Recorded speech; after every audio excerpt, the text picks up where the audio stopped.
Hello out there, Michael Tingsa here. I'm presenting you Coming Back Stronger, which is a special edition podcast series focusing on how food and drinks businesses are bouncing back as the world slowly starts to reopen from COVID-19. We will especially be sharing great stories on how progressive leaders are bouncing back from the pandemic by utilizing the power of technology and delivery. By listening into these conversations in the coming period, you will be able to pick up some great stories, insights, facts, as well as best practices from industry experts, independent operators, to national chains who all are setting new standards for how to operate in the new normal. Vita, Mojo and Hospitality Mavericks joined forces on this project due to have shared beliefs on how tech can play a massive role in building companies that's good for people, communities and the planet. In the first episode, we talked with independent operator Andrew Morrow-Watson from Brixton in London, who is the founder of Guzzle. He is also a former award-winning national business journalist and worked in corporate PR. And one day he decided to open a shop so he could share amazing food from small producers with the world, and he have not looked back since. We talked about how he and his team are navigating the current storm, how they launched an e-commerce platform which has been a savior of their business. Also, business in the new now and what it means for a smaller business. And in the end of the conversation, there is some great advice from Andrew on how to thrive, survive, and prepare for the future. Tune in and enjoy. Welcome to this special edition podcast series, and we are in a phase where I would say, are we in lockdown or not lockdown? We are something in between. Today's guest will give a view from a smaller operator, which I think is very interesting. We heard a lot recently about from the big ones and what's going on in their businesses, but again, the view of a smaller operator, which still is the majority of our retail and restaurant market out there, and what they are doing to thrive and survive this very, very difficult period. So for this interview, I have Andrew, the founder of Guzzle in Brixton, and we're going to be talking a bit about where are we now in the current pandemic, but also, a bit about what are they doing actually to, both survive, but also, boost themselves back into the new normal, as people call it. So welcome to the podcast, Andrew. Thank you very much. And Andrew, for people that doesn't know your shop in Brixton and what you're all about, can you just give a bit of background who you yourself are? Of course, when you're the founder of a business, you're very connected to the business and why you're doing what you're doing, but also what Guzzle is all about and what you are doing to make the world a better place. So my background personally, I used to be a business journalist many, many years ago, and then worked in various forms of public relations and corporate communications for many years. And about 3 years ago, I was wandering around a very cold, wet farmer's market in Herne Hill on a cold, wet Sunday in February. And I thought there's got to be a better way of doing this. So that was the founding thought behind Guzzle. And originally it was set up to be an online-only subscription business, whereby we would ship monthly boxes of delicious, calorific, indulgent treats to people exclusively from small independent producers. It was really the antithesis of Graze or all these sort of healthy eating boxes that are out in the market doing a great job. We wanted to do something a bit different. And we spent a couple of months setting that up, thinking it was going to be a low-cost, low-risk model run from my spare room initially until we got up to scale. And then much to my surprise, and I think this is probably shared by a lot of food entrepreneurs, setting up a business, not everyone you've ever met in your entire life immediately signs up and gives you their money. Because whilst you think it's the best idea of the world, not everyone else does necessarily. So we started doing that, and we got off to a reasonable start, and we started building the business. But then it became apparent that the cost of customer acquisition for a food subscription business like this, was astronomically high.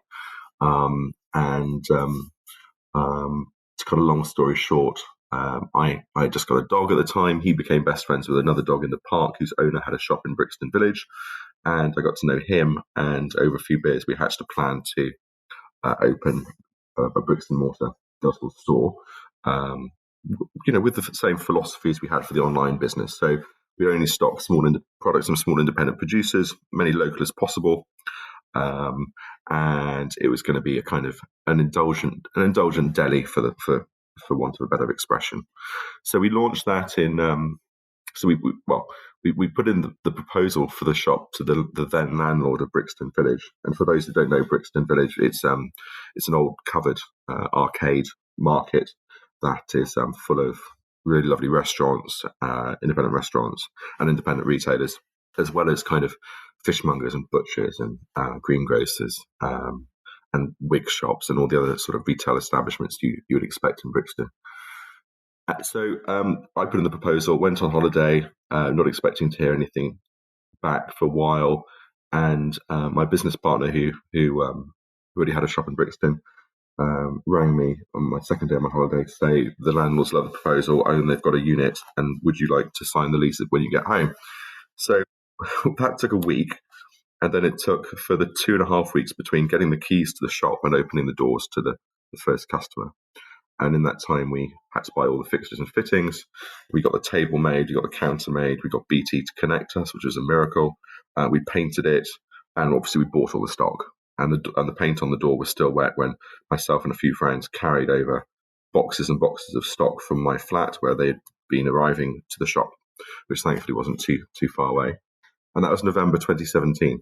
So we've been going just under 2.5 years now. We've been growing the business successfully. And it's been very much an old-fashioned retail establishment where customers would come in and get great customer service and be, surprised by the range and the different brands that we have available. So we sell everything from very high-end confectionery and chocolates and sweets through to fermented foods like kimchi and sauerkraut and kombuchas, charcuterie, lots of different snacks, relishes, sauces, ketchups, mayonnaises, mustards, oils and vinegars, chili sauces and jams, teas, coffees, hot chocolates, jams and preserves and spreads. And we do quite a lot of non-food stuff as well. So tableware, as well as kind of on-the-go keep cups and chili bottles and things like that as well. So that's us in a nutshell. That sounds like a lovely start. And then you, in a couple of months ago, you were hit by the pandemic, like anyone else in the market. How have this affected you, and what are you doing right now to keep on top of this massive wave of disruption? Yeah. So when it became apparent, the week it became apparent, I think towards the end of March, when we were going into lockdown, like other food retailers, we were inundated. And to be clear, Guzzler is not a shop you go to buy your dinner, right? You can buy lots of lovely things to make your food taste better, and like snacks and treats and things. But we're not an essential retailer. Now, you couldn't, we're not like a supermarket or a big deli where you can essentially buy everything you need to eat for a week. But we were inundated with people coming in and buying, 3 bottles of gin or, a slab of beer or 18 different bars of chocolate or whatever. And that was great for a week. And then we stayed open, obviously, the first week of lockdown, and it was incredibly quiet. So we rapidly decided that we were only going to open one day a week on Saturday. And I had a very fortuitous conversation with my landlord, who put me in touch with a software company called Vita Mojo, who build e-commerce systems for predominantly restaurants, who obviously, they had a staff of people who are largely twiddling their thumbs in the lockdown. So they very kindly built an e-commerce platform for the shop for free. And it's not like doing a restaurant e-commerce platform where there's like 12 dishes. We have hundreds and hundreds of products. So they put in lots of man hours to upload all the product imagery and all the descriptions and everything else, and did so in the space of a couple of days. And they will take a small percentage of sales moving forward. So we went from essentially having a very, very slim e-commerce proposition to relying on online orders for most of our income.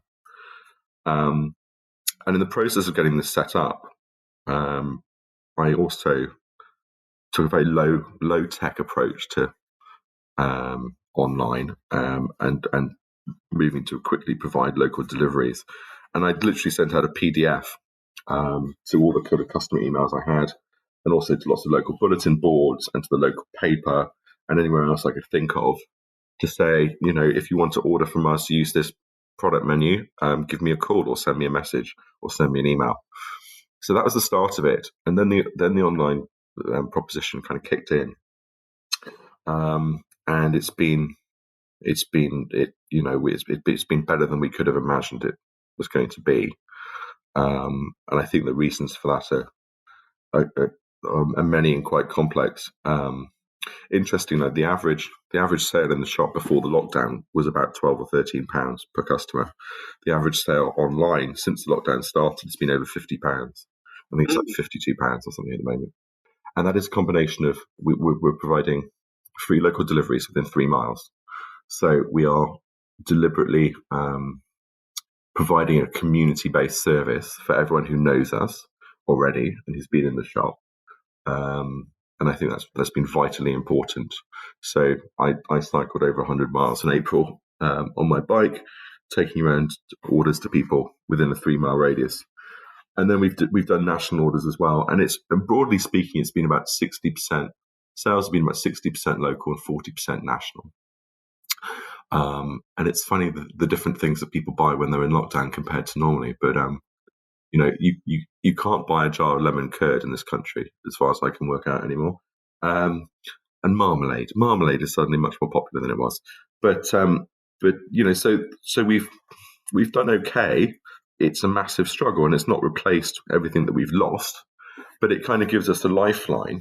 And I think it also points us towards, I think, the future of retailing as well. It's going to be, it won't be the lockdown that kills independent food retailers. It's going to be what happens afterwards. And I think that we are obviously heading for a really, really steep recession, firstly. So there's a huge economic challenge coming for all retailers, regardless of size. And I think secondly, and perhaps most importantly, less people will shop for pleasure. Shopping is something to do on a Saturday afternoon when you've got nothing else to do. I think it's going to become less of a pastime than it was. Now, that being the case, how do retailers react? And I think that is going to be the single biggest question that we're all kind of struggling with right now. What do we do once lockdown ends? How do we adjust our business models moving forward? And I think that from a small independent retailer's perspective, the one thing that is clear above everything else is that the retail ecosystem, the food retail ecosystem, has shifted fundamentally. So before, you would have the producer, and that could be a farmer, or it could be somebody making jam or salami or bars of chocolate or whatever else. And they would sell to a wholesaler, who would sell to the retailer, who would sell to the customer. And because, particularly at the wholesale distribution level, the retail customer is either really struggling or is no longer trading at all, these types of businesses are now going straight to the consumer. And producers who were previously content to sell to their retail customer base now have to really invest and really spend lots more time going direct to consumer as well. So in South London, where you had huge wholesale markets, New Covent Garden and so on, a lot of these wholesalers are now going direct to your customer. So in many instances, your friendly supplier, your friendly wholesaler is now your rival, which is interesting. And just cycling around the streets of South London doing deliveries, it is really apparent just how many people are doing the same thing, and how many cycle couriers are out there dropping off bags of goods or boxes of vegetables or fish or meats or whatever else it happens to be. So there's been this fundamental shift in how people, how the end customer receives the food that they put in the fridge and in the cupboard. And we will have to wait and see how much of that sticks once lockdown finishes and how much of it goes back to normal. Because I think until we have a vaccine and the fear element goes out of shopping, people are going to carry on getting their food from direct and having it delivered to their door from small retailers. not just like likes of Ocado that have been, in Tesco that have, where people found it very, very hard to get delivery slots, and supermarkets where once they were the source of convenience, now they're the source of inconvenience. You have to queue, and you can't get a delivery slot, and you can't buy a bag of brown rice that you wanted, and it's a real hassle. And ironically, the small independent retailer, which before the lockdown you would have traditionally seen as being a source of inconvenience because you would have had to go into that individual shop, and that takes time, and they're probably going to be a bit more expensive, and so on and so forth. And now the kind of the heroes of the situation, because they're the ones providing great fulfillment and great customer satisfaction and providing great quality products. And I think that's been a real eye opener for lots and lots of consumers. So we'll just have to see how much of that sticks. But I think it is clear that independent retailers, food retailers, cannot live by the previous model, the pre-lockdown model. They've got to be thinking much more creatively about how do I fulfill the customer need, because the customer is not going to come to your door in the same volumes as they were before. And what are you doing yourself? You said you talked about different business model, additional revenue streams, you can call them as well. Do you have anything planned? Are you working on anything to actually say, okay, well now I have my shop when it opens again. I have my digital platform where I sell from. I was surprised to hear how much you sold national. That was very interesting. A local shop like yours go national with their sales. Well, is there other things you are working on right now? Say, okay, what can I do to get ready for the other side? Well, it's perhaps the only good thing in this situation is that everyone has a lot more time on their hands to think about what happens next, right? You're not running around fulfilling orders, unpacking boxes, getting things on the shelf that you were in the same way before. So everyone has a luxury of time. My God, do we have a luxury of time looking at the four walls every single day? What are we doing? So I think before the lockdown, the next expansion step would be to find a second premises and a third premises, and roll out the model in a traditional manner. I think that it will no longer happen unless there is a fundamental reshaping of the rent and rates equation, which there may have to be, but because obviously commercial property is not worth anything like it was pre-lockdown, but that's a whole other different subject. But I think the focus now has to be on online. I think it's interesting that if you're a foodie and you really, really enjoy discovering great new products from small producers, if you have a local independent food retailer who fulfills that service for you, fantastic. Most people don't. And if you look at online food retailing, what is there above Waitrose? Nothing. In terms of nationally recognized brands, there is nothing above Waitrose, which strikes me as being really surprising. So I think that's where we want to sort of shape the business moving forward. And so I think any spare capital that we have or any extra investment that we receive post lockdown, I think will be shaped towards expanding that side of the business. I do think that for those that have a bricks and mortar presence and have a fan base of customers and a loyal group of customers, that local fulfillment element is going to be vital. And it by delivering goods to the door and having a chat with your customer on the doorstep, you are, if not replicating the in-store experience, then certainly providing some of it. And I think it's, that sort of local delivery fulfillment element is going to become part of the new normal. And I think that's going to be really important. And it's you don't have to embrace technology or invest heavily in technology to do that. You need to have, you need to communicate directly with your customers. That can be done through, local newspapers, local media, like print 5,000 flyers and deliver them around to your customer's door. It's rely on word of mouth. I'm a dog walker. I have a dog. Some of my best customers are fellow dog walkers I meet in the park. So yeah, I think local fulfillment is going to be really, really important. And I think that the way the market is shaping is that the cost of that fulfillment, if you can't do it yourself by jumping on a bike and doing it, I think the cost of local fulfillment is going to come down because you've got a lot of you've got a lot of people who in need of work, and I think you've got I think you'll find operators springing up to do that last mile from the shop to the customer. Are you doing all your deliveries yourself, or have you involved somebody? Because there's always a conversation going on. Should I do delivery myself, or I'm using a third party courier or platform for that sake? I think if you go down a third party route, it's quite expensive at the moment still, and it depends what if you're a restaurant, it's easier to do. Your margin's going to be higher. If you're operating on 25, 30, 35% margins as a food retailer, you can either charge people for local delivery, and that's going to be a five, 6, 7 quid, or you go down the free route, in which case you've got to really, put in the miles yourself, literally, in order to make it viable.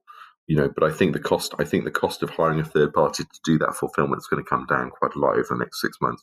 But I mean, the strange part of the situation is everyone's got quite a lot of time on their hands. So, I can get out on the bike and go and deliver to my customers. And actually, it's been quite nice weather, and it keeps the lockdown tummy at bay, right, by doing it. So, and also gives you the opportunity to actually listen to your customers and hear their experience of lockdown and what they, why they value your business and why they order from you and what sort of service they might look for in the future. So, I mean, you've got time in your hand. It's a great opportunity to go and do some market research, speak to your customers on their door and listen to them, and let them help you shape the business moving forward. Do you see tech as a data? Because I guess you also have some data now about people that buy your products you don't have before. Do you see tech and data as a vital thing for local operators? Because it's quite funny. Before I was introduced to you, I'd had a couple of conversations with my local butcher, which I used regularly, but I've used them all the time now in this situation, because now I can order online and pick it up. It takes when you have a family, they're stressed out. The same with my greengrocers. They're on email right now, but they're looking at a web shop opportunity as well, because they can see that people want this and they want to shop with them if they make it convenient for them. But I guess for you as well, tech and the data makes you even better to compete against the big ones, as you just mentioned, Waitrose as one of them. I think for your local customer base, what you can provide them is convenience and service, and the value of data in understanding your customer, I think, is much more apparent at a national level, where you don't have that kind of familiarity with your local customer as you do with your local customer.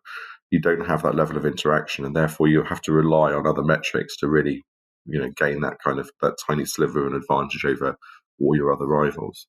I think from a local customer perspective, that data set is probably less important. They will tell you what they want, and you have the benefit of being in their neighborhood. They trust you already, so you've kind of you don't need that kind of heavy data set in the same way. I mean, we were very lucky in that Jay Rayner, the Observer food writer, is a local to Brixton and knows the shop, and very kindly tweeted about us, which really helped with picking up lots of national orders. I mean, I do think that fulfilling national orders, geography becomes obviously much less important. And I can easily see a situation over the medium term where the shop is essentially there to build customer loyalty at a local level. You'll do hopefully enough sales to pay the rent, but essentially it's like a mini warehouse as well, right? It's a fulfillment center. And I don't think it matters if you're the size of Waitrose or if you have one small independent shop. You've got to be working really hard to get your online sales, and that's gonna increasingly, since COVID came along, that will be the difference between success and business failure. Whereas before it might have made the difference between a good business and a great business. Now I think it's so mission critical that retailers won't survive without it. That brings me to the last bit I would like to ask you, because how you already described a future that looks very difficult. So if you were giving advice to leaders out there that runs their retail, delis, their restaurants, and so on. What would you give them an advice to bounce back from this? What would your top 3 advice be? Use this time well to invest in thinking about how you can shape your business for what the new normal is going to be, and be really honest with yourself. If you've got a restaurant, with social distancing for 12 months conceivably, and it's not gonna, even if it's full and you have a half as many covers, if it's not going to work, then you've got to come to terms with that really quickly. I think I guess my first point would be just be really realistic with yourselves, and see whether there is a way forward or whether it's time to pursue another career. Secondly, I would say just try and track as much as you can customer behavior and how you think what the new normal is going to be out of all of this. And just as mentioned in terms of food retailing and the whole food ecosystem dramatically shifting, you've got to, I guess, work out where that's going to end up, and how much of the new normal is going to stay the new normal, and how much is going to go back to how we were before. And I think the other, I guess it's not a piece of advice, but more a question that I think everyone should be thinking about is commercial property is now fundamentally worth a whole lot less. Your leases on your restaurants or your deli or your food shop are fundamentally worth a whole lot less than they were. And there's not going to be a queue of people waiting to take your premises if you don't succeed. And I think the big fallout from COVID that we've not really seen discussed very much yet is what's going to happen for commercial landlords, because as far as I can work out, there isn't a commercial landlord in this country that is currently solvent. They're all mortgaged up. The value of their assets has fallen, I would think, 40, 50, 60% or more. So I'd say to everyone, start renegotiating with your landlord now. As sitting tenants, and the situation is desperate, but to your advantage, your landlord is not going to have somebody waiting to take your space. So be really, really, forthright with your landlords and start having conversations now and say, we're not going to be able to afford the same rent moving forward. Nothing like it. And if you don't like that, then I'm sorry, but this is the new normal, right? My lease is not worth anything like it was. So start having those conversations now and start reducing your cost base, because if we're told 1 in 4 shops aren't going to open again after the lockdown. There's a flood of property that's going to be coming on the market. So you hold the whip hand when it comes to talking to landlords. So yeah, start having those conversations now. That was some really good advice. What I got from it was, spend your time wisely. Prepare for whatever that comes in the near future. I guess you can't plan too long as well. And then the whole thing about spending time really understanding what your customers need, and that's always been critical, I think. But also again, this why are you different, and why did they actually buy from you than somebody else? And then I agree with the landlord. I think we haven't even seen the top of that iceberg. The conversations about how do we make that work, and of course it has to work both ways in the long run, but there's definitely some overpriced property where you should, as one of the first things, one of your biggest costs in your P&L, you should go and challenge that. I totally agree. Andrew, that was an absolutely amazing conversation, and a conversation that's a bit different than the normal one we hear, and I think you've done quite well. So it's been quite inspiring hearing that. So I will wish you all the power and energy and good luck you need to get through the next period. As you said yourself, there's no cure, so however long that will be. Thank you very much, Andrew. Michael, thank you very much. It's been a great pleasure. Andrew, that was fascinating. Thanks so much for your great thinking and advice on how to survive and thrive in the current storm as an independent business owner. If you enjoyed today's podcast, please give us a like, share it with people you think that would benefit from it, rate it, and let us know what you think. Especially thanks to Vita Mojo for making it possible. If you'd like to know more about Vita Mojo, You will find them on software.vitamojo.com or contact them directly at nick.lidl@vitamojo.com. Thank you for listening and keep innovating.